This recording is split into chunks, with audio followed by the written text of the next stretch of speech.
In this video, I'm going to show you how to prepare a venison roast. And what we have here is a rear shoulder off of a small deer. This one's frozen. We're going to have to thaw this out. What you'll need for this recipe is a slow cooker, crock pot, 1 package of ranch seasoning, not the mix for the dip, but the seasoning, 2 nice sized onions, enough potatoes for however many people are eating, 1 chicken broth, salt and pepper, garlic, and carrots. The first thing to do is to prepare your vegetables. I have peeled my potatoes. Next, I will peel my onions and my carrots. The next thing I've done is I've chopped up my potatoes. Now keep in mind, the smaller you make your potato pieces, the faster it will cook.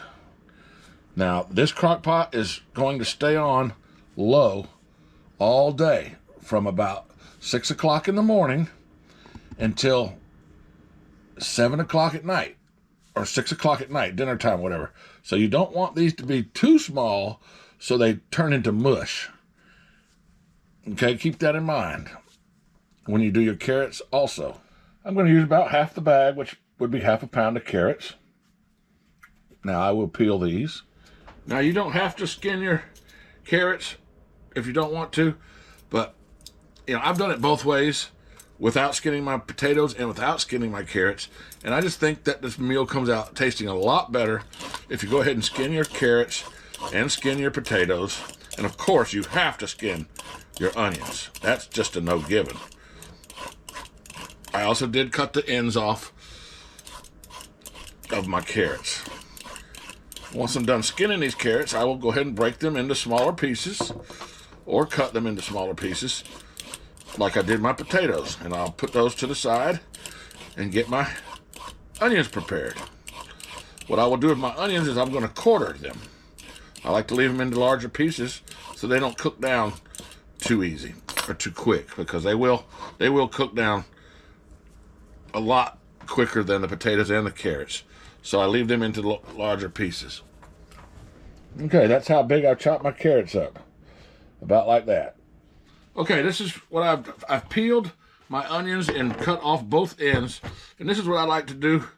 I got an apple corer or an apple slicer, and I just take that and push it down my onion. That's the way I cut my onion for this recipe. Go ahead and take that out of there. Now that first onion will go down on the bottom of your crock pot. Okay, I will break it all apart like so. And you have to do the same way. Do like this. Break them all apart, because you want to cover the bottom of your crock pot with the first onion. I'll show you that part here now. All right, take our first onion and make a bed of onion petals in your crock pot, just like so. Spread those out. All right. Okay, now that I got my bed of onions, I will go ahead and take my roast. This is a ball roast. This is going to be the rear shoulder off of the deer. I'll go ahead and set it on my bed of onions. And next thing I want to do is I want to take my chicken broth, okay? People will say, what? Chicken broth? Yes, trust me, chicken broth. Go ahead and pour that in there. You can pour it over the meat. Go ahead and get the meat wet with it. Pour that in there so that you got about, I'd say half of this box for this one. But you want it to come up to the bottom of you want to cover your onions with that. That's the way I do that anyway. Okay, next, I take my seasoning, my ranch seasoning, and you want to sprinkle that ranch seasoning right on top of that meat. Get that seasoning on that meat. Just like that. Pour it right on there. Get that, cover that meat with that seasoning, with that ranch seasoning. And you can just dump the rest of it wherever.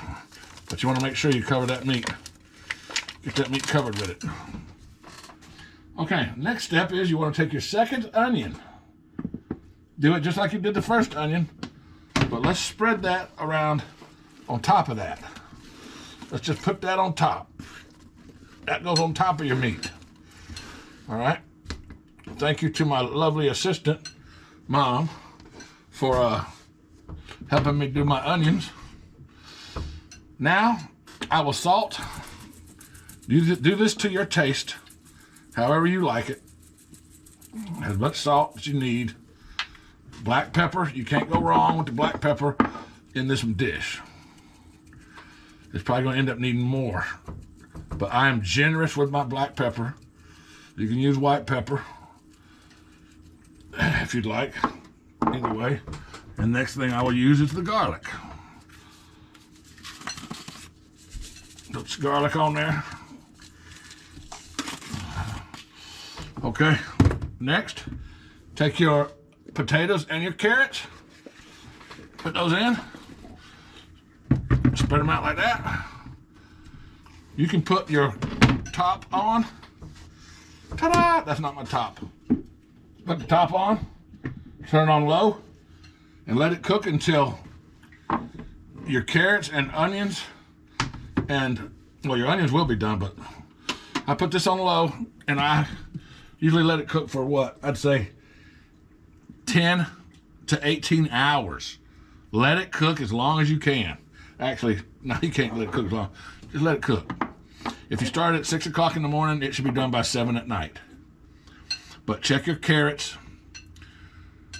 and your potatoes. When your carrots and potatoes are done, your meat should be falling apart. When did you put the carrots in? I just put the carrots in just now. All right, folks, we'll be back at the end of this process. When this is done, and I will show you the finished product. All right, folks, it's around lunchtime, and I just want to check on I don't really need to because I know what it's going to do, but if you just leave it closed, it's going to do what it needs to do. But just so you know, it's been about, let's see, 6, 7, 8, 9, 10, 11, 12. It's been about 6 hours cooking already. 12 hours is probably going to be plenty. If you put it in at 6 o'clock in the morning and eat it at 6 o'clock at night, you're probably going to be fine. But it's this lunchtime, okay? I put it in at breakfast. This is lunchtime. And I want you to see how the liquid level is all the way up now because you're going to cook the liquid out of those potatoes and those carrots and those onions and that meat. So your liquid level is going to rise. We really did not have to put the chicken broth in there, but I put it in there for flavor. But, you know, you're going to have some liquid left in here, so you can have soup. You can make soup out of it, whatever you want to do, however you want to do. I'm going to go to the store now. I'm going to pick up some croissants or some dinner rolls, which would go really good with this. And you know what? The whole house smells delicious. Get y'all a picture of that. Good stuff. No need to stir it or anything. What are you going to do with the towel on the floor? Put it in the washing machine. All right, well, I'm going to throw my one. Okay. All right, folks, it's 3 o'clock in the afternoon. I'm going to check. I haven't lifted this lid, just except for that one time to show you the liquid. But I'm going to go ahead and take a potato out, grab a piece of potato from the top, and grab one of your thickest pieces of carrot. Your thickest pieces. This is just a test to see how well your vegetables are cooked, because your meat's cooked, trust me. That's cooked. So, let's check how these are. This is what we're worried about. You're not worried about the onions. You're definitely worried about how well the potatoes and the carrots are cooked. The potatoes are going to be cooked a lot sooner than the carrots. The carrots, now let's check that. I'll check that carrot real quick by cutting it in half. Okay, yeah. Exactly like I thought. The carrot is not as cooked as the potato, not as soft, but it's just good enough because, you know, you don't want to cook something until it's super soft. You want to get some nutrition out of it. We'll be back at the end. This here is just a suggestion. You don't have to do it, but we're doing it. I got these fresh green beans, and I cut the tails off of them. Damn, that's gonna be good. You know, we're gonna have some leftovers. So, you know, I think the way that I'm doing this is perfect because the carrots and the potatoes ain't gonna be enough vegetables. Add a little something else. What do you want? Green peas, green beans, spinach, broccoli, whatever. Add some greens to your meal. You'll love it much better.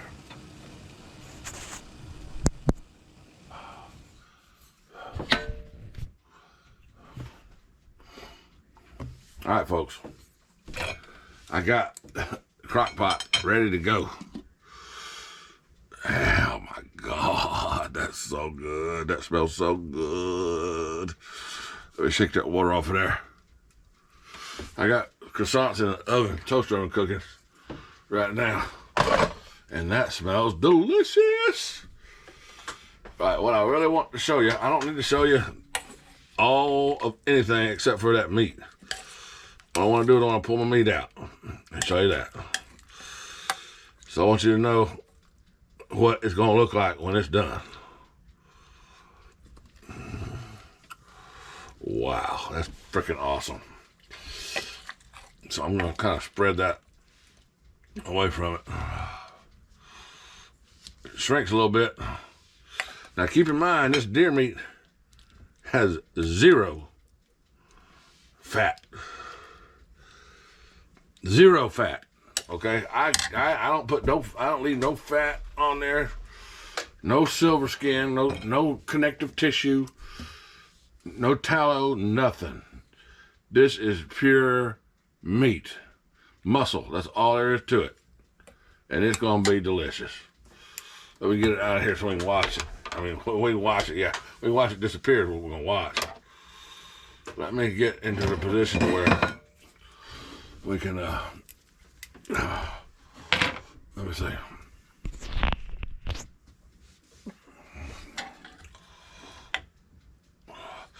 You see, I'm taking very, I'm taking caution because this will fall apart in the middle of picking it up.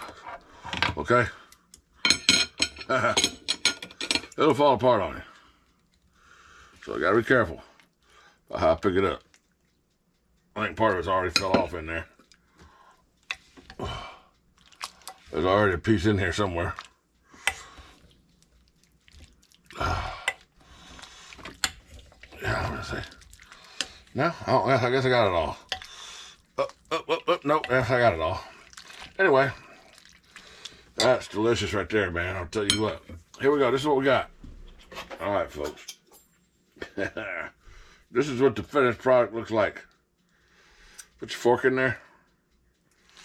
Damn, I'm trying to pull it apart, but as you can see, it just falls apart. It just falls apart. Just like that's how it's going to do. It's going to fall apart just like that. Oh my God, that's going to be so good. There you go, folks. Deer roast. Hey, Ma, you ready for dinner? Yeah. All right, let's take a picture of it. I got the green beans on her plate with a little bit of potatoes, some carrots, got some onions over here, and there's her deer meat. Now let's look at that deer meat pretty close. Go ahead and take a piece of deer meat for me. Try that first. A little bit of whatever amount you want on your fork, and just give me your honest opinion on how this one turned out. I mean, I'm pretty sure I did it the way I always do it. Yeah? Good. Pretty good? Yeah. You need salt and pepper? No. No? None of that? Okay.